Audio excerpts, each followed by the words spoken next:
भैया आइए गौर करें कि राजा बलि इतना बड़ा दानी हुआ तो हुआ कैसे?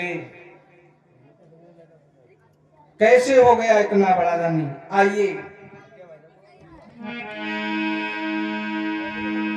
प्रातः 9 बजे से लेकर के 12 बजे तक, कहीं कहीं कभी लिखा होता ना समय, भंडारा का समय 9 बजे से 12 बजे तक, 12 बजे से 3 बजे तक, 3 बजे से 5 बजे तक।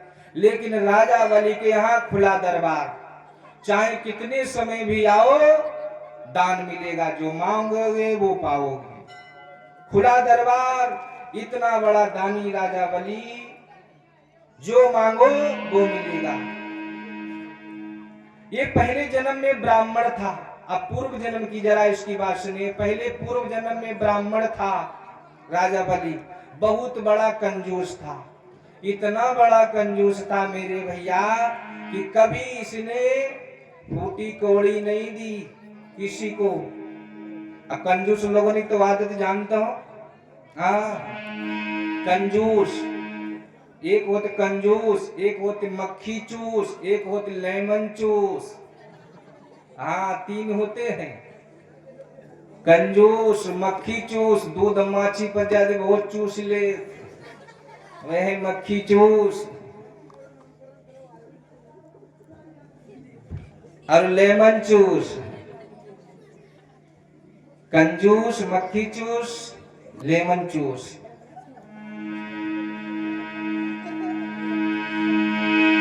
एक बार की बात है, कंजूस आदमी गंगा नहा लगो। कभी उसने दान नहीं किया, कभी दान नहीं किया। कंजूस आदमी जो था वो गंगा स्नान करने गो। उसने सोची चलो गंगा नहाया मैं, लेकिन गंगा पे वहां पर पंडा लोग मिली, परीक्षित भैया, वहां पंडा मिलेंगे और पंडन को दान करने पड़ो। तो उसने कहा करो जहां पर सब लोग नहाए रहे थे वहां पे ना नहानो। कहाँ नहा जाए? घाट से अलग हट करके अवघट घाट, जहां पर कोई नहीं नहाए वहां उसको कहते हैं अवघट घाट। अवघट घाट जाकर के वहां स्नान करी, स्नान करी, इधर उधर देखो यहाँ तो कोई है नहीं, चलो ये झटपट वस्त्र उतारे और गंगा में डुबकी लगाई। जैसे ही गंगा में डुबकी लगाई वैसे ही भगवान पंडा बन के आए गए। भगवान पंडा बन करके आए गए, खड़े हो गए, बोले बच्चा दान पुण्य कर, दान पुण्य कर ले। कंजूस सोचन लगो हिया तब कोई ना है तो जी पंडा हेनु फाटी परे आए। उसी समय कंजूस बोला मैं दान नहीं करता हूं, मैं दान नहीं करता हूं। बोला नहीं, गंगा में स्नान किए तो दान तो करना पड़ेगा। बोले दान मेरे पास यहाँ कुछ नहीं है, फूटी कौड़ी भी नहीं है, मैं दान नहीं करूंगा। तो पंडा महाराज के बोले ऐसो करो कि संकल्प कराई लो, स्नान करिए ना घाट पर तो संकल्प कराई लो, दान घर दे दियो चले। हाँ, दान जो है वो घर दे दियो चल के। मेरे भैया बड़े मुश्किल में बहुत कही पंडा महाराज ने, तो बड़े मुश्किल में कितो दान बोलो 20 आना। अब तो आना चल तो नहीं, पुरानी बात है। हाँ, अब को मान लो 1 रुपया, क्योंकि 25 पैसा भी नहीं चलते हैं, 50 पैसा भी नहीं चलते, 1 रुपया चलते हैं। तो सबके समय में 20 आना को वाली संकल्प कराओ, और वो भी करो उधार।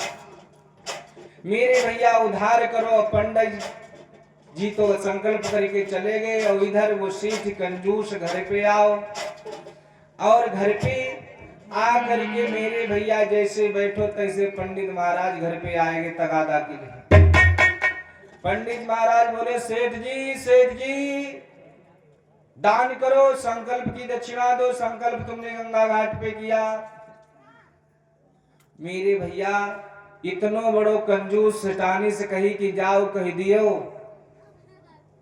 पंडित जी वो सेठ जी बीमार हो गए, बीमार है। मेरे भैया सेठानी आई, कहने लगी महाराज वैसे तो इतनी उन्हें तबीयत खराब उनकी हुई गई, उसे उठ के यहीं तक आ जाते, लेकिन उनकी तबीयत खराब है इसलिए वो आ नहीं सकते हैं। पंडित महाराज कहने लगे, अरे वाह भाई वाह, हमारे पुराने मित्र हैं, हमारे पुराने दोस्त हैं, अब वो बीमार हैं तो उनकी जो है हम मित्रता के नाते उनकी ले चलेंगे, उन्हें दवा गोली करवाएंगे, उनका इलाज करवाएंगे, ऐसे थोड़े छोड़ के चले जाएंगे। मेरे भाई सिठाने जाए कि कहीं तो पंडित हटिए ना, वो पंडित कहा तुम ले चली दवा गोली करवाएंगे। मेरे भैया अब का हो, तब तक पंडित वो सेठ बोले ऐसो करो पंडिताइन जाओ कह दियो जाए पंडित जी से कि मरी गए। मेरे भैया पर सेठानी ने कही जाए पंडित महाराज, नौ मन के आंसू डालने लगे सेठाइन, नौ मन के आंसू डाल के आए दरवाजे पे रोने लगी खड़े हुई के, बड़ी दुख की बात है पंडित जी, सेठ बेचारे खत्म हो ही गए। अब पंडित जी बोले, बड़ी दुख की बात है, हमारे बचपना के मित्र रहते सेठ जी, अब हम उन्हें ऐसे कैसे छोड़ के जाए, उनको अंतिम संस्कार कराई दे। मेरे भैया क्या हुआ, पंडित जी सेठ सास रोगी गो, इतनो कंजूस, यानी 20 आना दान न करो, सेठ सास रोगी गो, टिकटी बनी गई, सेठ लाद ले गए। सेठ लदी के मरघट में जब पहुंचे, मेरे भैया पंडितों जी पीछे पीछे चलन लगे, पंडित महाराज पहुंचे, चिता रचाए दी गई, सेठ जी को लिटाए दो परीक्षित जी। अब जब अग्नि लगने की बारी आई तो कान पंडित महाराज पहुंचे, बोले सेठ अब तो कछु कही दे, अरे मांग लो हम तुमसे प्रसन्न है। तो सेठ ही बोलो, महाराज अगर प्रसन्न हो तो ये 20 आना माफ कर दे। हे भगवान, ऐसे ऐसे कंजूस पड़े, भगवान को माफ करना पड़ा। तो कंजूस और मक्खी चूस, कंजूसी सुनी मक्खी चूस, अब फिर सुन लियो आगे कथा में चले, मक्खी चूस लेमन चूस तीनों के पता है। बोलो गोविंद भगवान की जय हो। 2 बार भगवान नाम बोले फिर कथा में प्रवेश करें।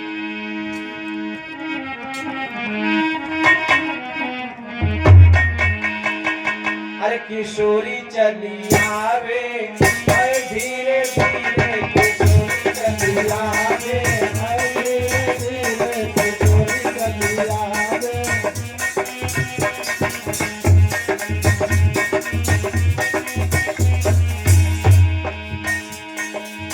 धीरे धीरे हाँ धीरे धीरे, हाँ धीरे धीरे, हाँ धीरे धीरे, चली आवे हाँ धीरे धीरे, चली आवे हाँ धीरे धीरे, चली आवे हाँ धीरे धीरे।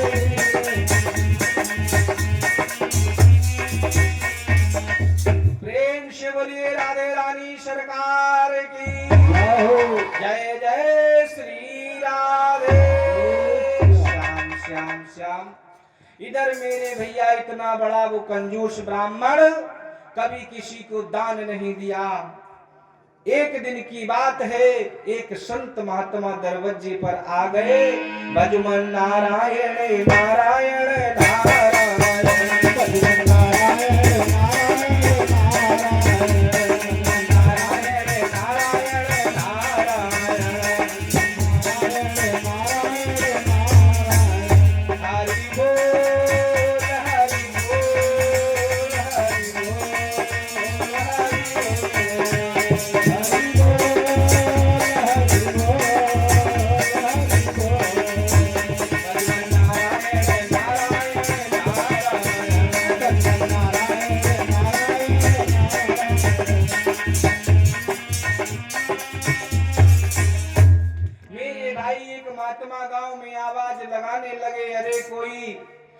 कोई भगवान का भक्त हो जिसके घर में भगवान का भजन होता हो, वो मुझे भोजन करा दे। संत लोग हर जगह भोजन नहीं करते हैं, संत लोग वही भोजन करते हैं जिसके घर में भगवान का भजन होता है। भजनानंदी के यहाँ संत को भोजन करने से संत की तपस्या क्षीण नहीं होती है, जिस घर में भगवान का भजन नहीं होता है उस घर में संत लोग भोजन नहीं करते हैं। आज महात्मा गांव गांव घूमने लगे और गांव में 2-4 लोग मजाकिया होते, तुम तो जानते हो। मजाकिया लोगों ने कही इसको भाई कंजूस के घर पठे दो महात्मा। अब गांव वाले ने सलाह मिलाई, भैया महात्मा जी चले जाओ सीधे, जा रास्ता जाए रे सीधे, और सीधे जाके के दाएं मुड़ जाना, फिर बाएं जाकर के एक धर्मात्मा का घर है। धर्मात्मा नहीं कंजूस के घर भेज दिया, कंजूस ब्राह्मण के यहाँ। अब जे महात्मा जी पहुंचे और जैसे ही दरवाजे पर पहुंचे आवाज लगाई, अरे भैया मोई भूख लग रही है बहुत तेज, मोई भोजन कराए दे। और ये कंजूस ब्राह्मण घर में भोजन कर रो, दरवाजो तो खुलो। उसी समय महात्मा बोले, पेट में लगी रही भूख रे खिलाई दे।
बहुत तेज मुझे भूख लगी है, थोड़ी सी रोटी खिला दे और मुझे पानी पिला दे।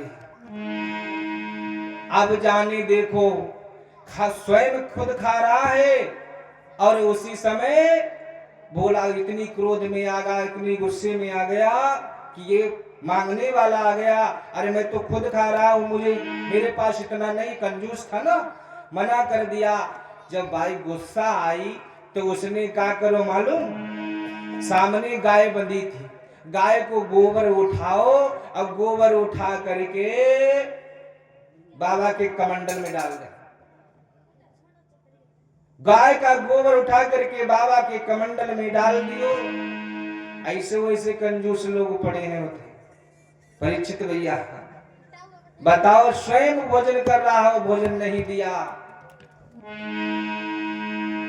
इसी तरीका से एक सेठ यते एक सेठानी, एक कंजूस गौरव सुन ले उदाहरण तो समझ में आ जाती है कथा। एक सेठ एक सेठानी, बेचारे घर में कोई कमी बात ना है, हीरा मोती जवाहरात सब भरे पड़े। एक गांव में बाबा जी आए गए और उसी समय बाबा जी ने कहा कि भैया हमारी ये राय है कि गांव में कोई यज्ञ हो जाए, कोई हवन हो जाए।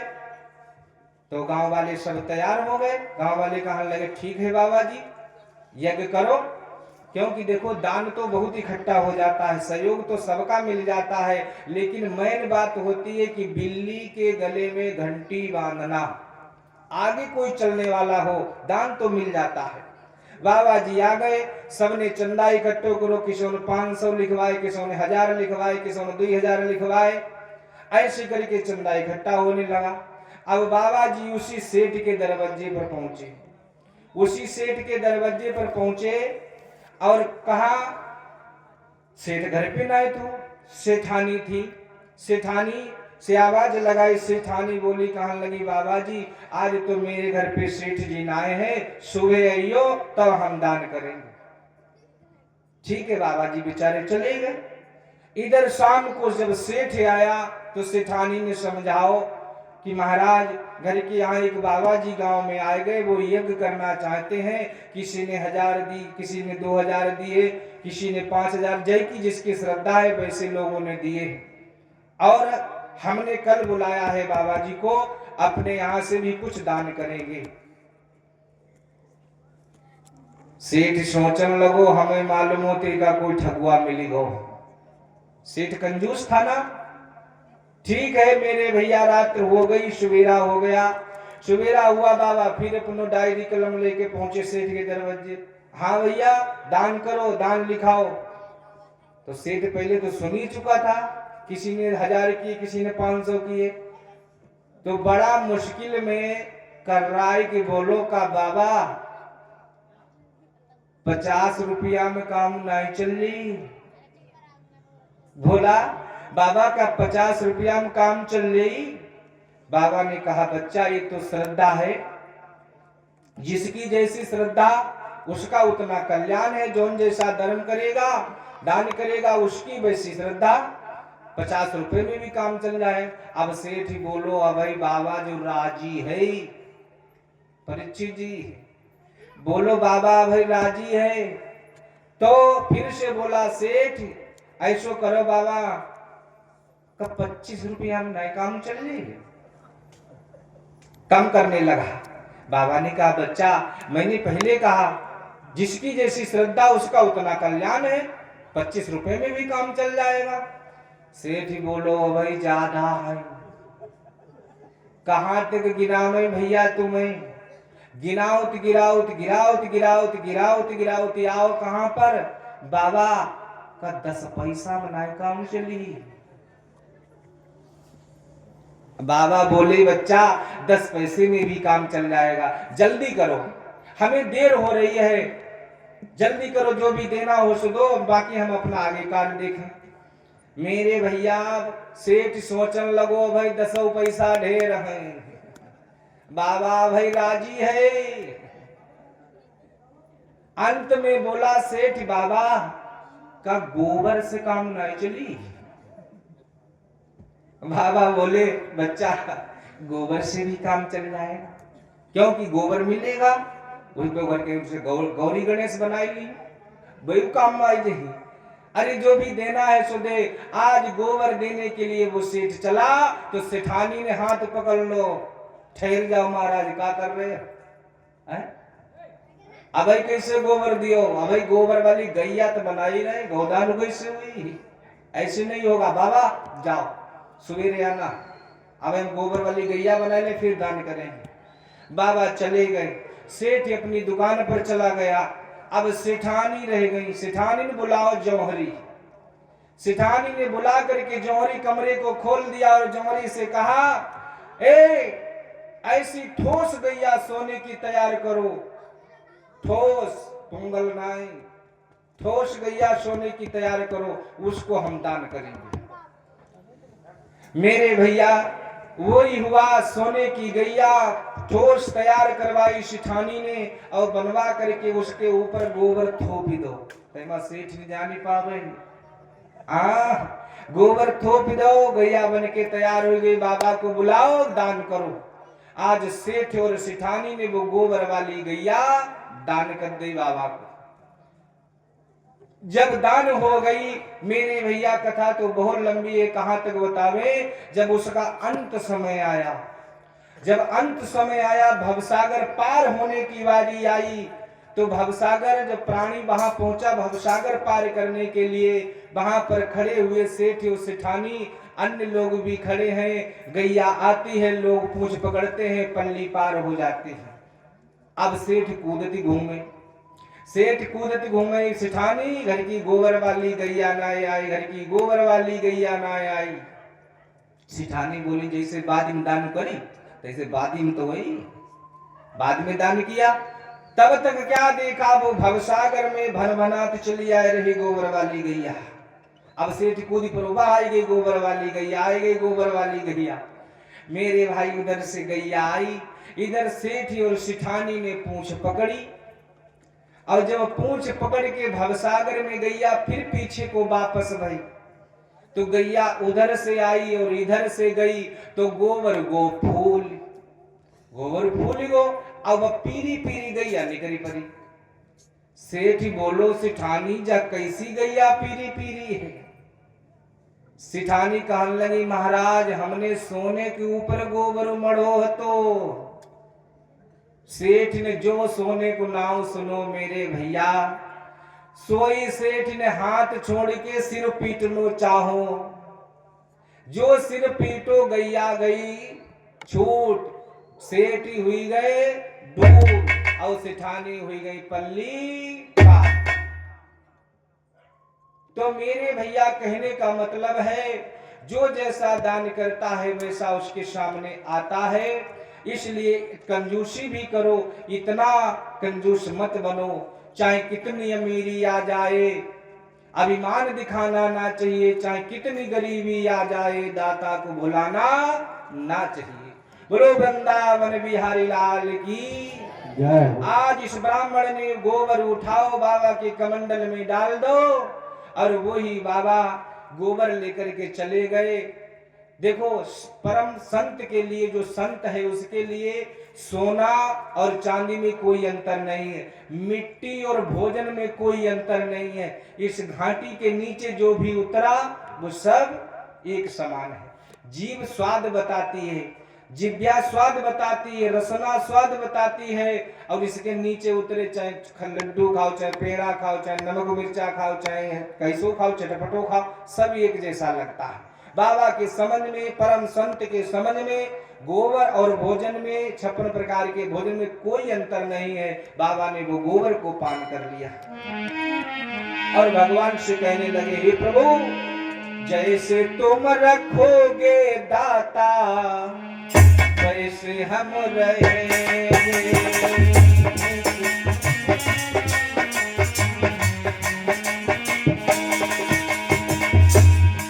जैसे तुम रखोगे भगवान वैसे हम रहेंगे।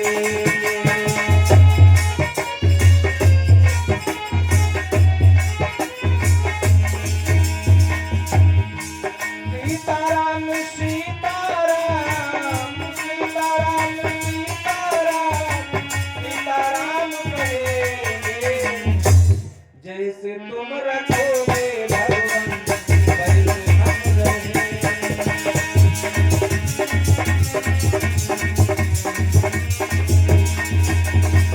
जैसे तुम रखोगे दाता वैसे हम